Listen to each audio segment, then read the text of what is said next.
airport in Tripoli. Relics of the Gaddafi era are scattered around the runway. For months, the no-fly zone brought the airport to a standstill. Now, though, planes are landing here.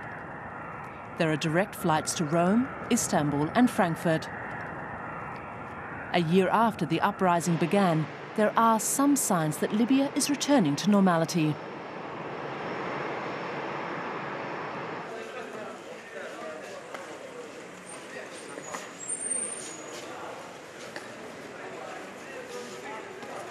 But inside the terminal entrance, it's obvious. This is not business as usual. The people in command are not policemen or soldiers. They are rebels.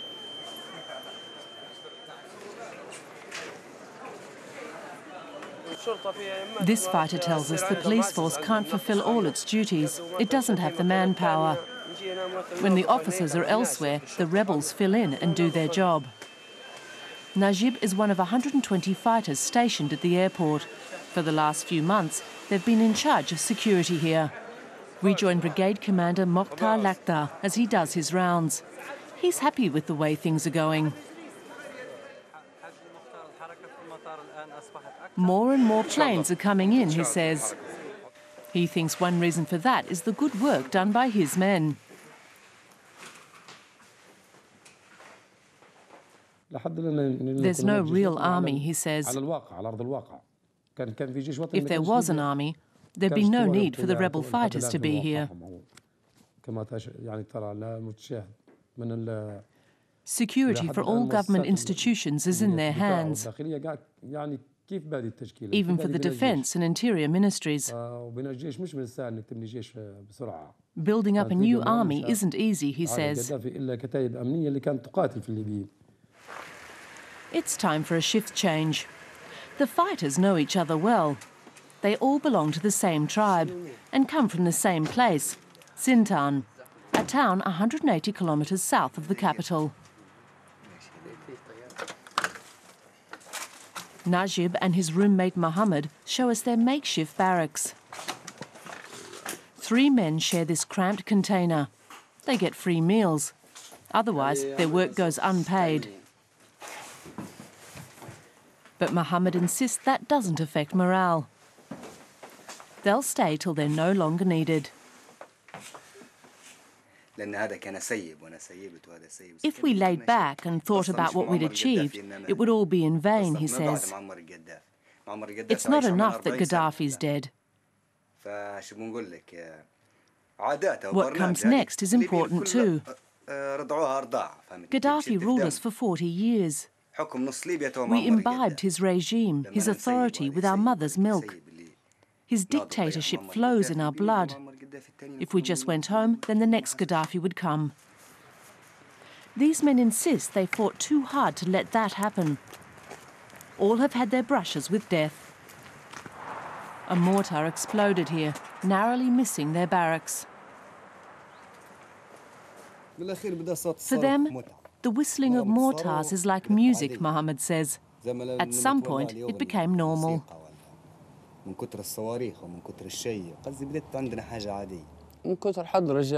It was part of everyday life, Najib says. At the front line, every day, 300 or 400 rockets would come down near you.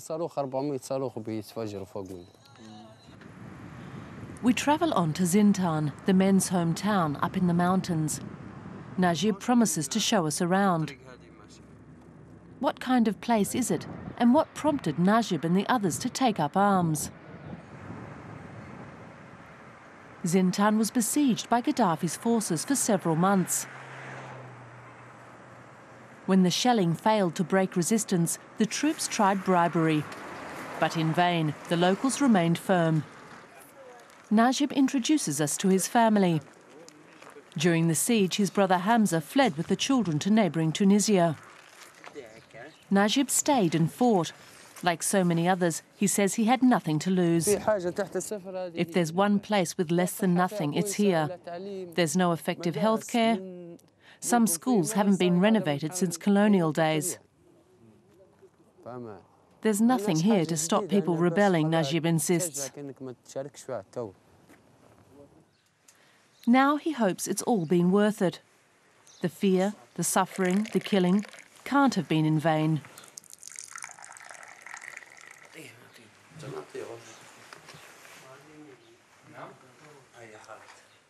I hope things will improve for us all, he says.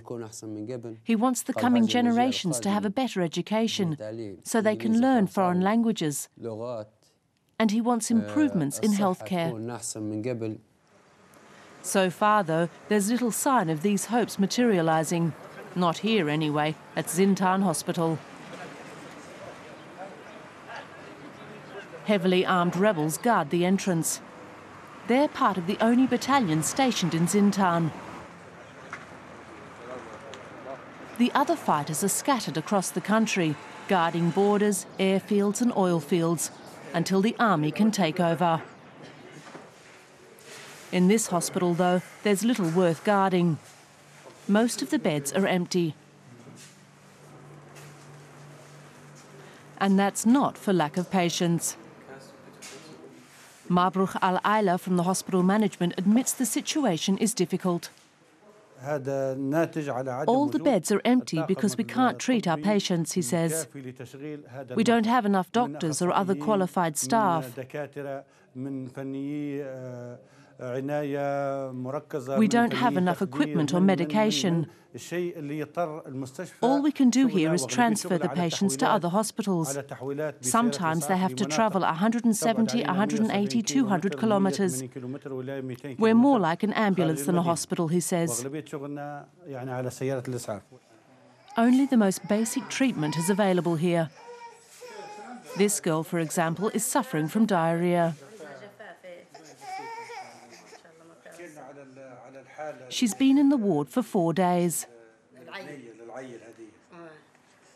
Her grandmother says she's happy with the treatment. The staff are nice and friendly. The patient in the next bed, though, is suffering. His mother doesn't want to talk directly to the camera, but she tells us the treatment has been terrible. The doctors can't even examine her son properly. They don't have equipment for an endoscopy, she says. Yesterday, her son started coughing up blood. They sent her to the next town, but they didn't have the machine there either. All she can do is sit and wait. Still, Mabrouk Al-Aila is confident that things will improve. He says he has faith in the interim government, but he also knows change won't come overnight. It's still only 4 months since the end of the war. Najib's main concern now is finding his place in post-war Libya. He's come to Zintan to try and organise something for himself.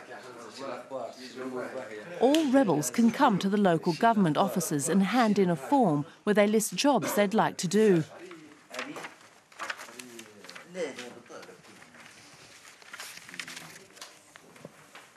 The interim government set up this scheme to reintegrate fighters into society.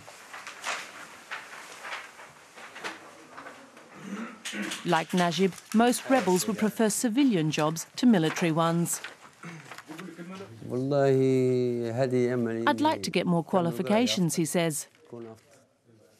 The police and the military are not really his thing. Others may see that differently, but he wants a civilian life.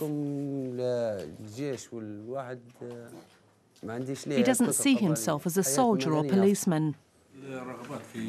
Najib is now waiting for his application to be processed. That could take time.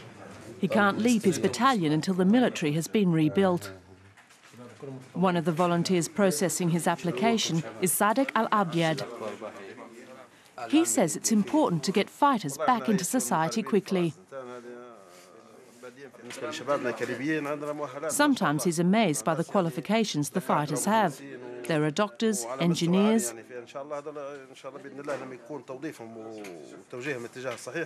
He says these people could form the basis of the reconstruction effort if they are given the right opportunities.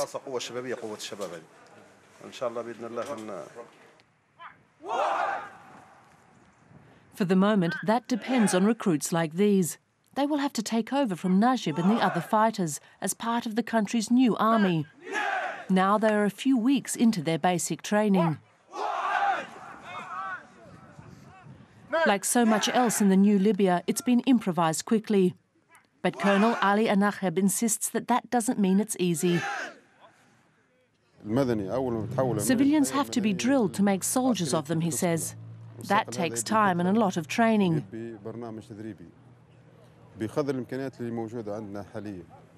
We do it as well as we can. Here we concentrate on discipline. The soldiers have to learn to follow orders. 18-year-old Mustafa is one of the new recruits. He says the military has changed. I joined up because it's not like it used to be, he says. Now things are more humane. We have everything here.